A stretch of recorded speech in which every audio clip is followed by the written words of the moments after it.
Welcome to the Encore Audio Archives YouTube channel. I'm Taper Dave, and this is my channel. I've recorded meetings and conventions here in Southern California since 1998. My sobriety date is June 20th of 1994, and I got sober in a small town called Santa Maria. I moved to Los Angeles when I had 5 years sober and started recording meetings shortly after I got here. In 2013, I started recording conventions. So please enjoy the channel. Please like and subscribe. It helps me out a lot. Just click right down there. Thank you. Now's the time to introduce our main speaker for the night, Leslie.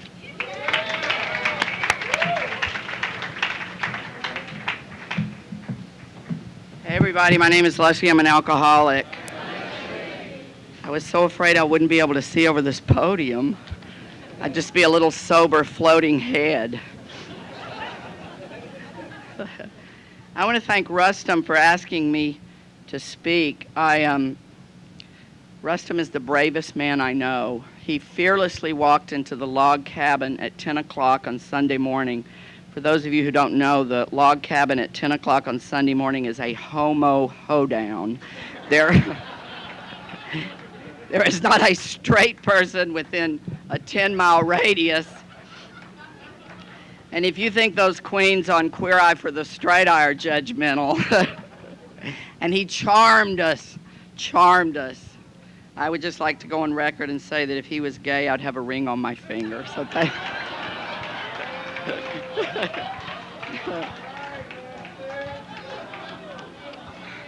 we must live with hope in our hearts. I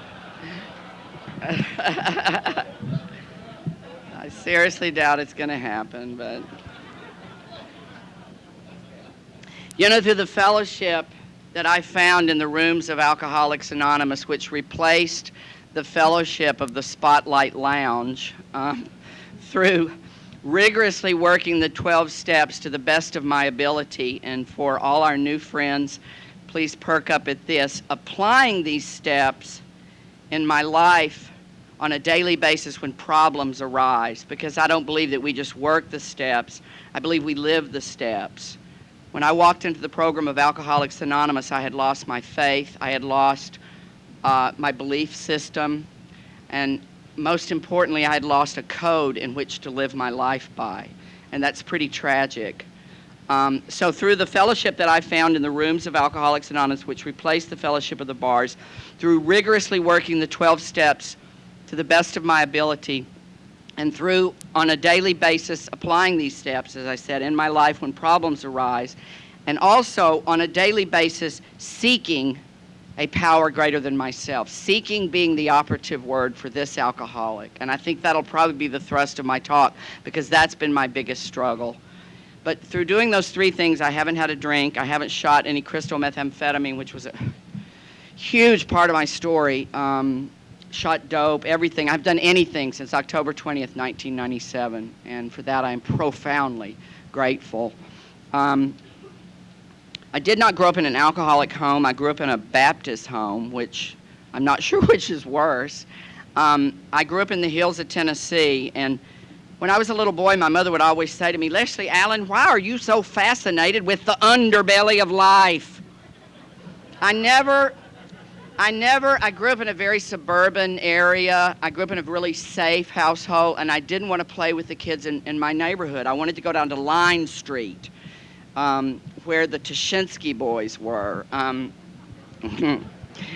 Bad boys. Stove, hot, ouch. Stove, hot, ouch. That's what I'm supposed to say every time I think about bad boys. But anyway...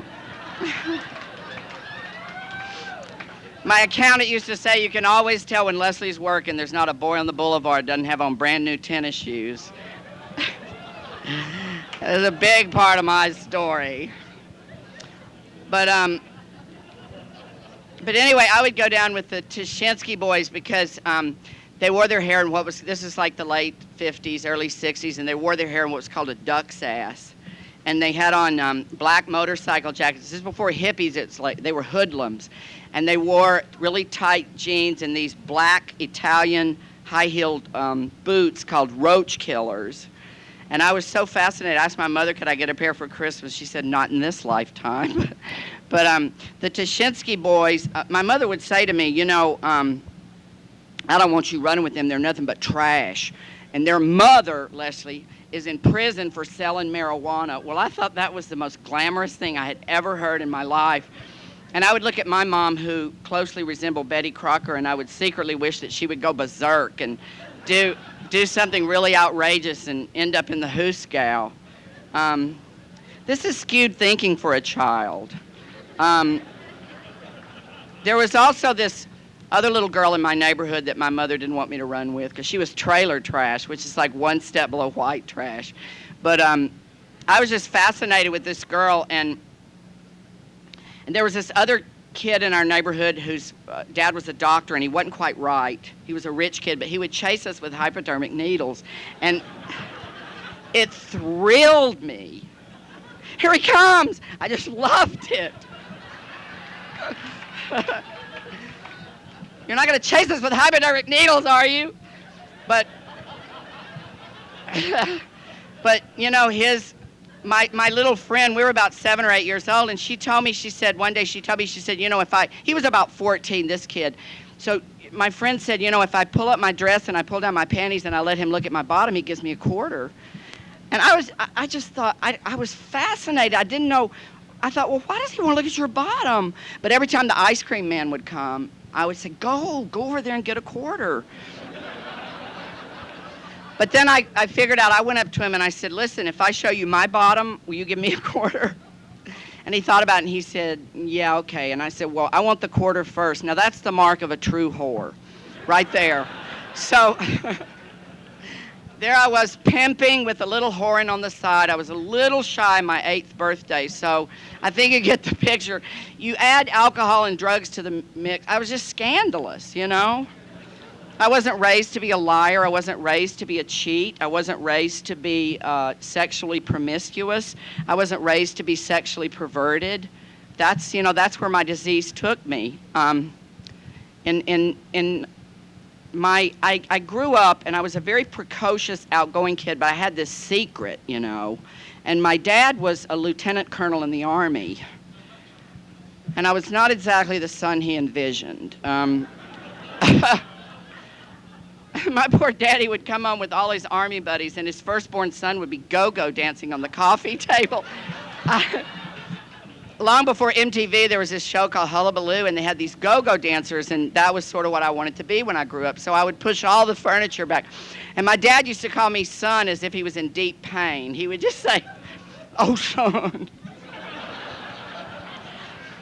But, thank God my mother and my grandmother took one look at this little boy, and they did a really amazing thing. They circled the wagons, and they created this secret garden where it was okay.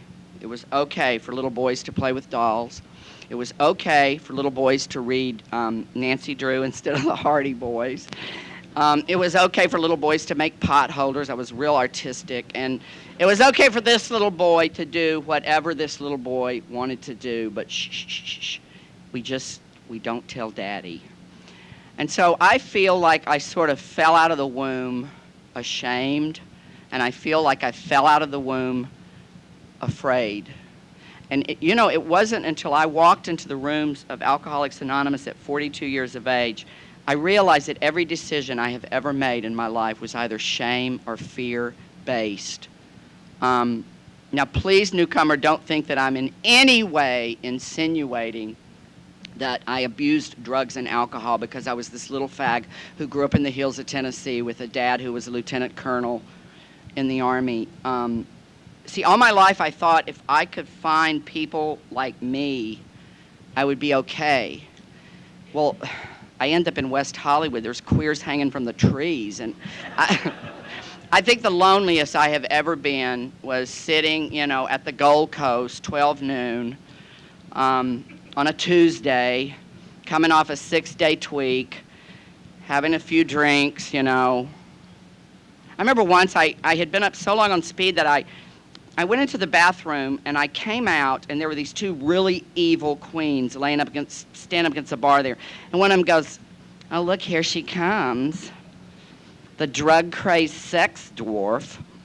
And the really sad part is I kind of liked that. I remember thinking, wow, you know, perhaps you've heard of me, the drug-crazed sex dwarf. I mean, is that sad or what? But, you know, that was my life, you know. But my mother one time taught me to twirl the baton. She was a champion, aren't they all in Tennessee? She was a champion baton twirler. And she taught me how to twirl the baton. I was really, really good at it. And I was really proud. And so I had this really high, squeaky voice. And my dad comes driving up with all his Army buddies. And I was in the front yard, and I could throw it under my leg, and I could spin, I could catch it. And I said, Daddy, watch me twirl. And it was just this moment where time sort of stood still, and I saw, you know, he said, oh, son. And I was in the front yard, and I could throw it under my leg, and I could spin, I could catch it. And I said, Daddy, watch me twirl. And it was just this moment where time sort of stood still, and I saw, you know, he said, oh, son. He said, son, why don't you twirl in the house? And I said, well, Mama's scared I'll break something. He said, son, I'll pay for whatever you break. But, you know, my daddy was killed in a plane crash when I was 11. And I knew to the very core of my being that he went to his grave ashamed to have a son like me. And at 11, you don't even know what like me was. I just knew that there was something wasn't right. And, you know, it was not until I walked into the rooms of Alcoholics Anonymous that I think I exhaled for the first time in my life. And what a relief for you to tell me it has nothing to do with what you thought, you know. My dad had this easy kind of masculinity that I am in awe of, I'm terrified of, and I'm real attracted to, but we won't go down that road because we will never find our way back. But you know, my dad, I thought that my entire life, you know, that I would be a failure at what most men take so for granted, you know, that just being a man, you know. Right after I did my 4th step, my sponsor, who was straight, said to me, you've let this whole, like, gay thing influence. I said, you have no clue. You know, you have no clue until you have been raised in the Baptist church. You know, every Sunday the preacher would say, I'm 6 and 7 years old, and the preacher would say, come forward, lost sinner, and there I'd go. And my mother would say, son, remain seated, you're already saved. Because in the church, you go forward once, and then you're saved. I went every week. You know, I was a little bit of a drama queen, too, but anyway, I had all of that shame and all of that fear. And so I said to my sponsor, he said, Leslie, your greatest fear is heterosexual men. And I said, well, no shit. It wasn't exactly a picnic on the playground, you know, dodgeball. Remember that heinous game, Smear the Queer? That's such a metaphor for my life because I think that's how I learned to be funny, you know. It's such a metaphor for my life because I wouldn't get, you know, hit so hard with that ball. I was like tap dancing. But my sponsor said, Leslie, this is what I want you to do is I want you to join a men's stag. And I said, you know, when I asked you to sponsor me, you asked me, was I willing to go to any lengths? And I said, yes, but I don't think I can do that. I said, can I join one in West Hollywood? He said, you have no fear of those men. We need to. So I walked into Radford Hall on a Monday night, and I thought the pissing contests were going to begin. They don't sing Happy Birthday. They go, whoo, whoo, whoo, whoo. I thought that my bowels were going to let go. I'm serious. I'm making light of it. This is the scariest I've ever been. And of course they called on me to share, and I remember thinking, okay, this is the jumping off point. This is it right here. And I just told him, I said, you know, I fell out of the womb. I landed in my mother's high heels. I've been on the prance ever since. I'm absolutely scared to death of you guys because I'm afraid that, first of all, you'll be disgusted by me. Second of all, you'll make fun of me. And third, and I just had this whole list. And, you know, at the end of the meeting, I was so welcomed and so, you know, I sort of, it's not like we went out bird dogging chicks or anything, but we... I was sort of like the meeting queer. I was like a mascot, but you know, that is where I learned about love. You know, I learned right there, you know, in that room. That is where I got the program of Alcoholics Anonymous. And it's really funny because I sponsor a lot of guys, and most of my gay sponsees, I tell them, I want you to go to a men's stag. Because first of all, gay men don't know how to socialize. We only know how to sexualize. And you have to learn to socialize because that was the problem that I had because I had been loaded. When I was 19 years old, I was stuck in the hills of Tennessee, and all I really wanted out of life was to be a hippie. I read everything there was to read about the Haight-Ashbury, Joan Didion's essays, Slouching Towards Bethlehem. I read everything about Woodstock. I grew my hair. I looked sort of like a rock and roll troll doll. I had like, I have really thick hair. And I was sort of on the cusp of like hippiedom and glitter rock. So I would shoehorn my little fat ass into these ice blue satin pants, and I had these Elton John platform shoes that were like 7 inches high, and I would stagger around like I was high, and I had never gotten high. I was 14 years old, and my oldest stepbrother leaned into me one day, and you know how hippies talked. He said, hey, man, you want to get wasted? I said, yes. I needed a cocktail at 3. I had waited so long for that, and I am so grateful to drugs and alcohol. I wouldn't be here today, you know. I would not be here today because I don't know anything about a little white wine with the fish. You know, I know how to get wasted. My favorite thing to do back then, I would get a 4-way hit of orange sunshine acid, and I would get a bottle of Boone's Farm apple wine, and then I had a baggie of Quaaludes in case I got squirrely on that acid. And that's what I did for years and years and years. You know, I self-medicated. I went until the wheels fell off. 10 years before I got sober, I was out here and I met this cowboy. And he was better looking than anything Hollywood ever put out. He had a belt buckle you could serve a turkey on. And he was the real thing, too. They had this gay bar over in the valley called Oil Can Harry's, and it's where, like, the gay cowboys hang out. And they kind of look like cowboys, but then they open their mouths and a bouquet of flowers falls out. But this was, like, the real thing. I found the real thing. And the night that we met, he taught me how to shoot crystal methamphetamine, and I fell in love. I think you people know what I fell in love with, but I thought that I fell in love, and for the next 10 years, it was a descent into absolute drug-induced alcoholic chaos. It was an abusive relationship. I didn't think of it that way. I mean, I just thought, okay, you put 2 men under one roof from radically different socioeconomic backgrounds. He was white trash, and I had risen above.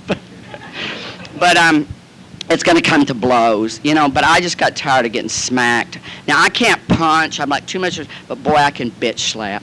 And I learned how to fight, and I learned how to take care of myself. And the police were at the house all the time, and he choked me till I blacked out. I can't make a nickel in sobriety. I was making at that time, I had this huge career in the 80s. I was making something like $17,500 a week and spending it on this guy who was dumb as a box of rocks.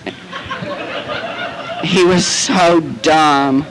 He said to me once, he thought that Willie Nelson was an AIDS activist. He helped the farmers, farm AIDS. I said, please don't tell anybody that. That is so stupid. But you know, I thought that he hung the moon. I thought he could walk on water. And I'm an educated man, you know, and here I was on my belly on the floor, and I bring this up because we don't just get addicted to the drugs and the alcohol. I have a disease of more. And I've noticed even in sobriety, you know, there's other programs for this, but you could tell me I love you every single day, and it is not enough. It's a program of more. I just want more, you know. But about 4 years into this relationship, I was shooting so much speed that I was having, my synapses weren't firing correctly, and I was having these psychotic episodes that I'm not going to go into, but, psychotic episodes. And we had been up 6 days one night, and he was, one night, we've been up 6 days one night. We've been up 6 days, and he fell asleep, and I went in there, and I'd been chewing. I'm like a dog on a bone. I've been chewing on something. I went in there, and I jabbed him. He was 6'3". He's a big guy. He bolted up in bed. And I said, I'm on to you. He said, Leslie, you've been up for 6 days. Go to sleep. I said, no, I'm on to you. And I figured a few things out, and I want you to listen. First of all, don't think that I don't know that there's not a homosexual bone in your body. He goes, I live with a man. I've lived with a man I said, I don't care. You learned to do what you learned to do a long time ago to keep yourself in drugs, and I know your type. You're gay for pay. I just want you to know that when I'm traveling and you get in that, he couldn't even have a truck with 4 wheels. He had to have a dually. Had 6 big old something or another on the back, big old truck. And 4 or 5 motorcycles, and I bought him everything. And I said, I also know that you bring women here and blah, blah, blah. And he goes, well, duh. So the next day I got up and I went out and I bought a $22,000 motorcycle. It was called a Ducati. And I handed him the keys and I said, just please don't leave me. And my accountant called and he said, are you crazy? And I said, yeah. I'm real fucking crazy. But you just keep those checks coming because we have got to keep Daddy happy. And my life became this sort of barter thing where I had absolutely no self-esteem. I was getting smacked. I was getting beat, you know. He finally choked me till I blacked out in Rosarita Beach and threw me off this second floor balcony. It cost $4,000. This was all in one weekend to get us out of Mexico, and then he shot me with a crossbow. And when the police got there, I said it was just a little domestic disturbance. They go, Mr. Jordan, he's brandishing a crossbow. I said, well, he's misunderstood. Anyway, from that, he went to jail where he sits now in Brazoria, Texas for attempted murder. I'm the one he attempted to murder. And I thought, well, thank God it's over, and it had just begun. You know, I couldn't stop. I walked into the rooms of Alcoholics Anonymous. I had been in jail I'd been sentenced to 120 days I'd been sentenced to 120 days for several indiscretions I'd really rather not discuss, but it was circumstances beyond my control, and I was framed, but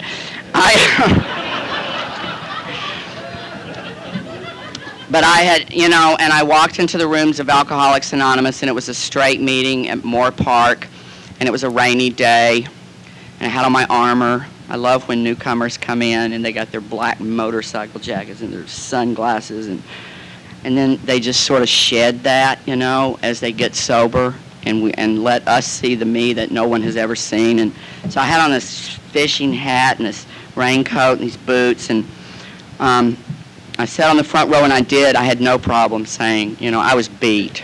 I was tore up from the floor up. My heart was broken. My spirit was crippled. I was a dead man walking. I was a shell of a human being. And I said, my name is Leslie, and I'm an alcoholic, and I'm also a drug addict. And near the end of the meeting, I had shot so much speed that I couldn't talk. I couldn't. It's so weird at 7 years sobriety, you can't shut me up, but I couldn't. My synapses weren't firing, and I couldn't put sentences together. But I'm an actor by trade, and when they called on me, my acting training kicked in. It was the weirdest thing. That would probably be the opposite for newcomer. You can probably talk to another person, but you couldn't dare talk in front of a big meeting. It was the opposite for me. I couldn't speak. I was scared to death. I was scared to death you were going to try to talk to me. But my acting training kicked in, and it just flooded out, you know, that I'd been in this abusive relationship, and that I had no self-esteem, and that I was gay, and I had a lot of shame about that, and blah, blah, blah. Now, when I get nervous, I'm not exactly a pillar of masculinity anyway. When I get nervous, my voice gets in the upper register. So when I finished sharing, I got some applause, and I loved that. So I got this glimmer, you know. It was just like this shimmer somewhere back here. And then they called on Mikey, this guy in the back, this big guy from Brooklyn, who, by the way, 2 weeks later told my story. A heterosexual, huge, big, butch guy from Brooklyn, so opposite of me, talked about that we're a lot of us are just like the broken toys that have been tossed into the room, and told my story. But anyway, they called on Mikey to share, and Mikey said, well, to the young lady that just got out of jail, and I was on the front row, and everybody was just horrified. They just stopped, and they said, Mikey, that's not a boy, that's not a girl, that's a boy. And I don't know what your button is, like, you know, like maybe you grew up fat, or maybe you grew up poor, you know, what that shame is. But for that to happen, I thought, I'm out of here. And I scooted toward the door the minute the meeting was over. I said, I can't ever come back to Alcoholics Anonymous. And this big guy caught me, and he said, he had tears in his eyes. It was so weird. He said, I really sincerely hope that you don't think I was trying to make a joke at your expense. And then he said the magic words, you know, we have all these slogans that we just spout, we don't think anything about, and we have no idea that there may be somebody brand new that has never heard. He said to me, I hope you keep coming back. And I was raised Southern, and we were taught to RSVP, so it was like such a quandary. I thought I really had to tell him yes or no right then. So I stood there, and I just thought, fuck. So I said, okay, and you know, that was October 20th, October 27th, 1997. And the next day, they sort of tricked me, you know, in Moore Park, it has a different meeting every single day, and it's not a clubhouse. Thus, they have a different secretary every day. Thus, they have a different cleanup person every day. Somehow, I don't know how it got jumbled up. I don't know if they just tricked me or they saw a sucker. They led me to believe that it was going to be my job to clean up, to mop the floor. And I've seen it on TV, that sort of S thing that they do, but they just handed me this mop and this bucket and left. But you know, that I think is the first time that I saw a power greater than myself working in my life, because as I told you, I couldn't speak to people. So the minute the meeting was over, there was a mop closet. And this seems so ludicrous. Now I would go, only time I've ever been in the closet, but I would go into the closet and I would peep out because I was so scared. And if you tried to talk to me, I could say, I'd love to talk, but you know, I got a mop. And I would hide in that closet, and I would wait till everybody had left. And Moore Park is a lot like this, has beautiful windows, ceiling to floor. It looks out on a garden.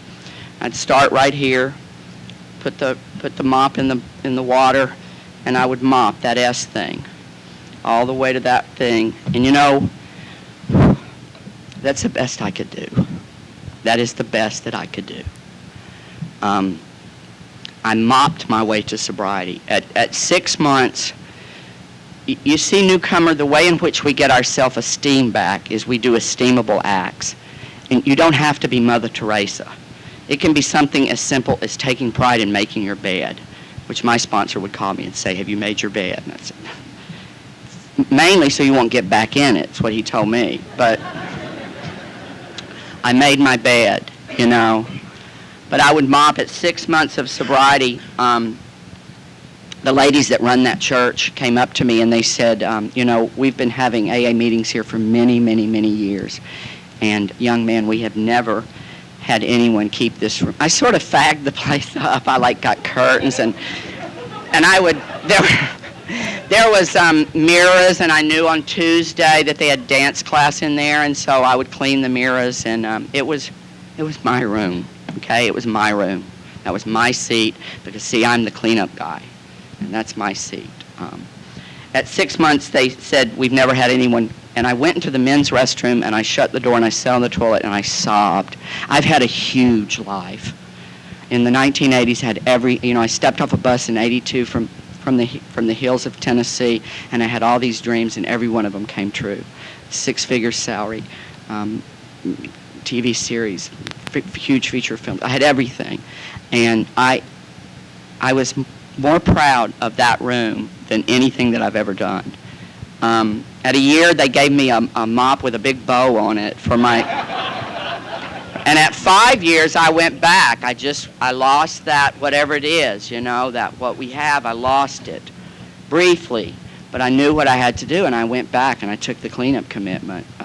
But anyway, the main thrust, what I want to talk about for the little time that I have left is, I don't believe in God.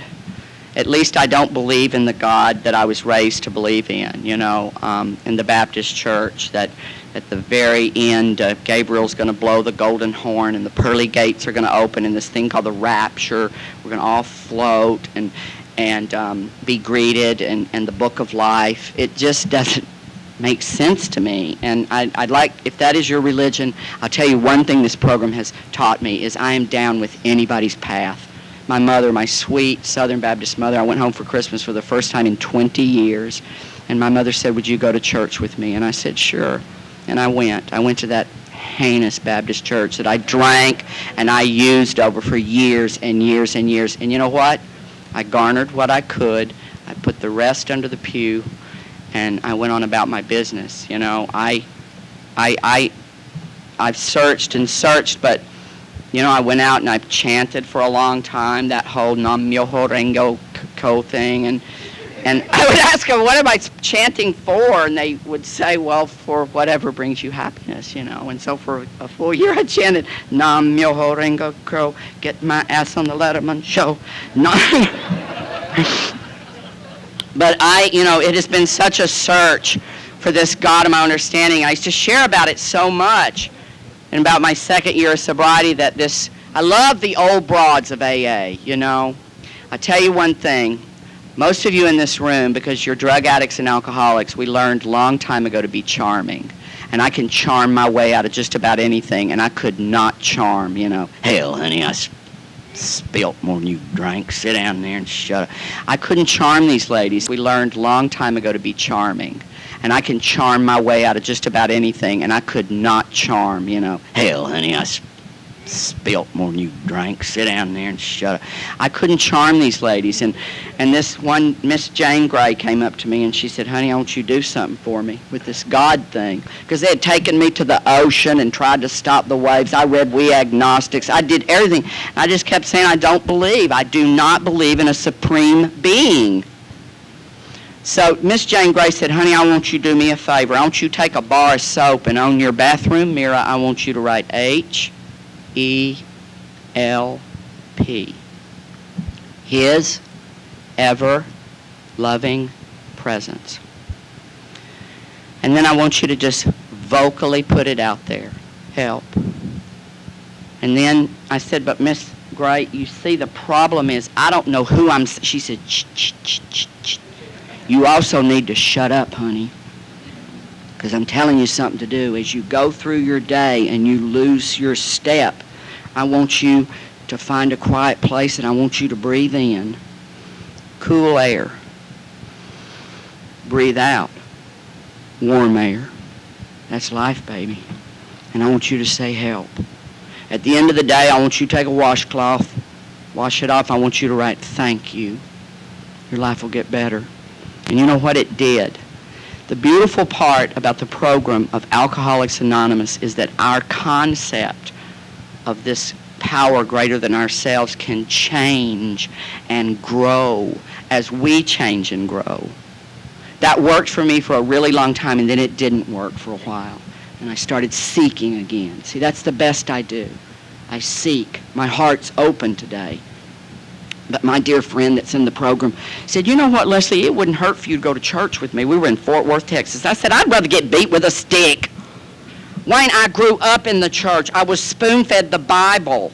I know everything about that.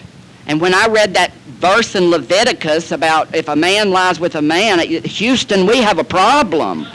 You know? Because the way I look at it is he sent me out this way. I didn't have any choice. What's that politician? He ought to meet me, and he'll know about that choice shit. But therefore, I'm feeling a little abandoned here.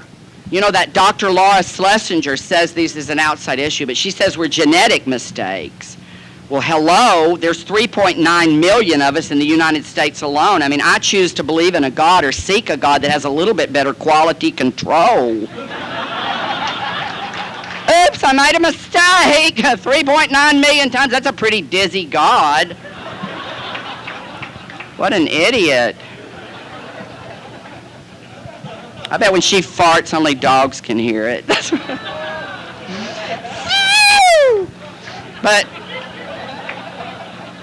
But anyway, so my friend talked me into going to the Richland Hills Church of Christ, and I went to scoff. It was this huge church in Fort Worth, Texas, with these lovely people in I guess gluttony isn't a sin in Fort Worth, Texas, because I mean these big, fat people in the Baptist church.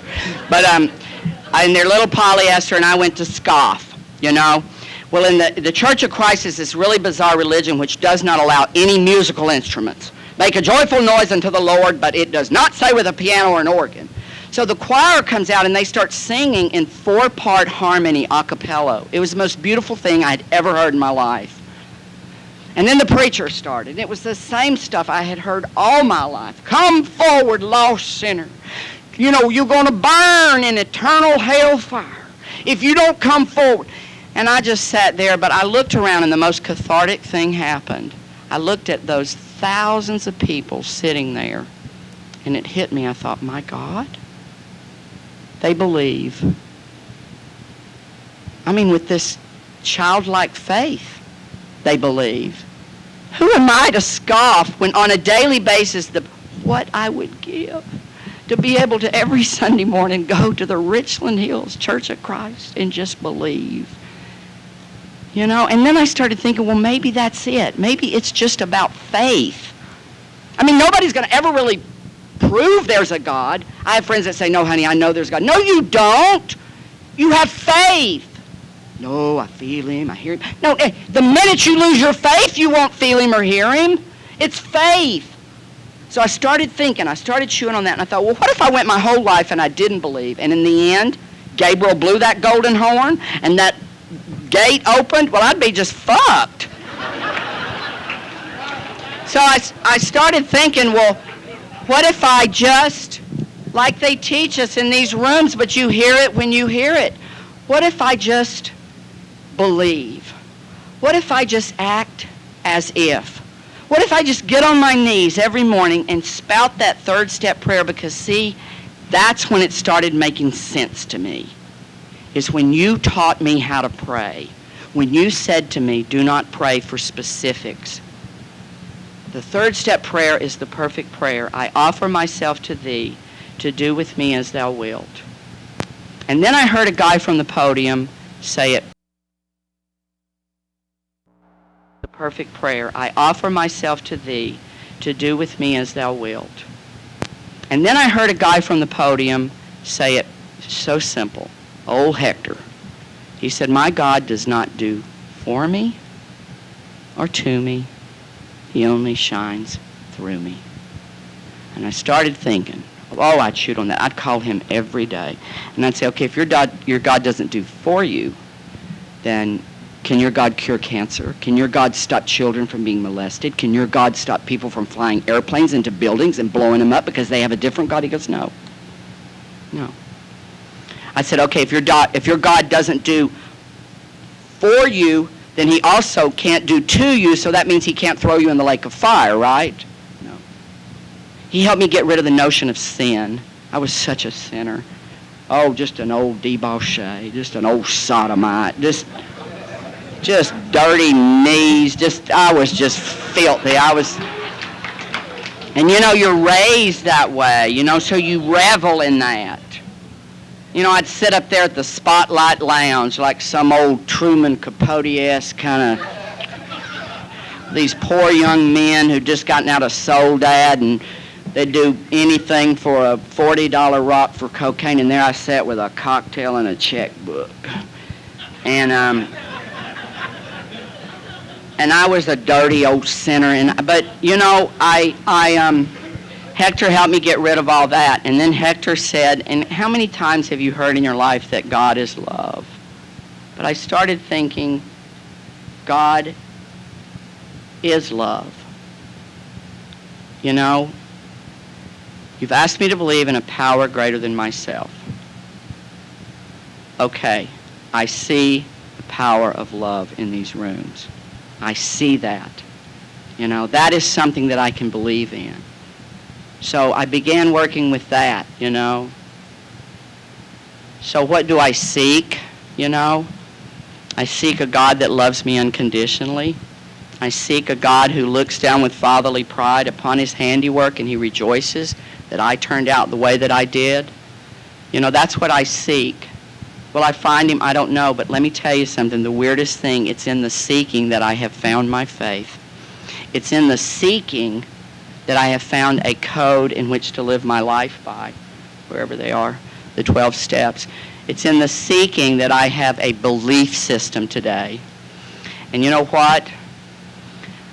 I realized that being a man has absolutely nothing to do with how far you can throw a football, how many women you've bedded, how much weight you can lift. For me, being a man is having this code in which I live my life by, one day at a time. And I'll tell you, and this is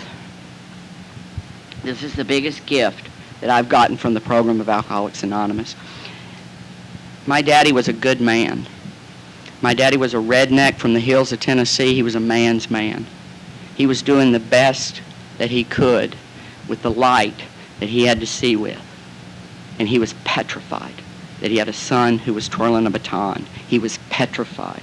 He probably dreamed his entire life of having a son that he could throw a ball with, and all I wanted to do was play with Barbie dolls. But we were both doing the best that we could with the light that we have to see with. And I'll tell you what I know today.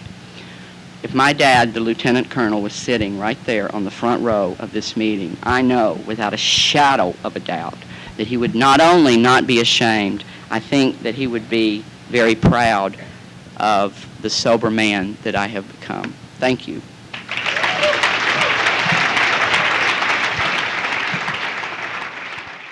Sorry to interrupt your viewing. Taper Dave here. Just wanted to take a second to ask you to like and subscribe to my channel. Let me know if you like what you're listening. I've got some very good talks here, and this one's a great one. Just curious, do you think this is better than Zoom? Tell me what you think. Okay, this is how I prepare my drone for launching. I like to do it inside the cab of my truck so I'm not standing outside in the weather. To install the joysticks for control, up and down, right and left, powered on. I have an Android phone that I use to connect it to the drone with. And it's actually controlled through the iPhone, through an app. Oops, wrong way. It's actually controlled through the iPhone, or through this Android phone, through the app. It's actually controlled through the Android phone, through an app, and you connect it through this short connection right here.